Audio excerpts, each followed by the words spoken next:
So at this point, I will log into my demo study, and you can see that I also have access to logistics, which I will click to start a new tab loading. But in a moment, just for a moment, point out the differences here. I'm a different user with a different role.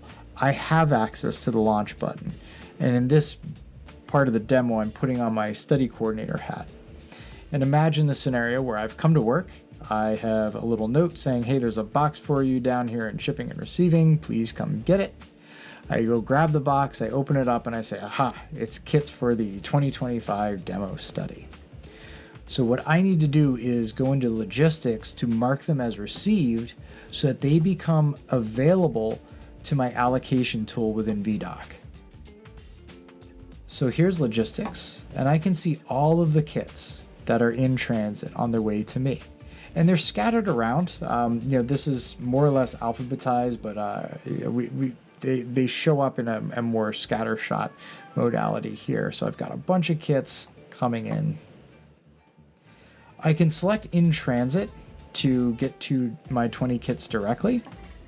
And perhaps as I'm going through, I recognize that every single one of these kits is present and accountable in the box, but there's a problem with one, so we'll deselect that.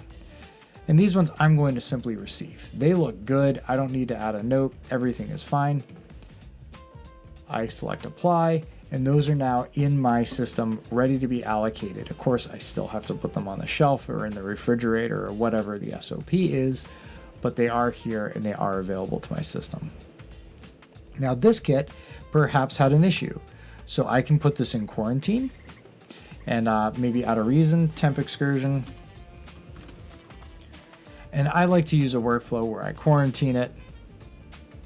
And then I'm also going to mark it as having been received. So it is here, but it's in quarantine. So now you'll notice all my kits are gone. That's because I have the in-transit filter applied. If I go back to all kits, I can see that kit that's in quarantine. If I click on the kit, I can see the full history, every single action taken. If I export, I will export this information to an Excel file. If I go back one screen, I can also export all kits, and all kits including history, which is every action taken for every single kit in my system. Now, if I've made some phone calls, found out that yes, the 2-degree temperature excursion is fine for this quarantine kit, I can release it from quarantine. Temp was okay. So we'll click apply, and that's no longer in quarantine. I can also see some information about what kits have actually been allocated. So in this case, I can see that this kit was allocated by also me today, and which subject it was allocated to. You can choose to display the subject ID or not in this screen. It's up to you. But you'll notice that the kit type is missing. So the blind is maintained. This user is a blinded person. They do not know what this kit was. They have no idea what they gave that subject. They just know that this kit was allocated to that subject. So how does this all tie into the system?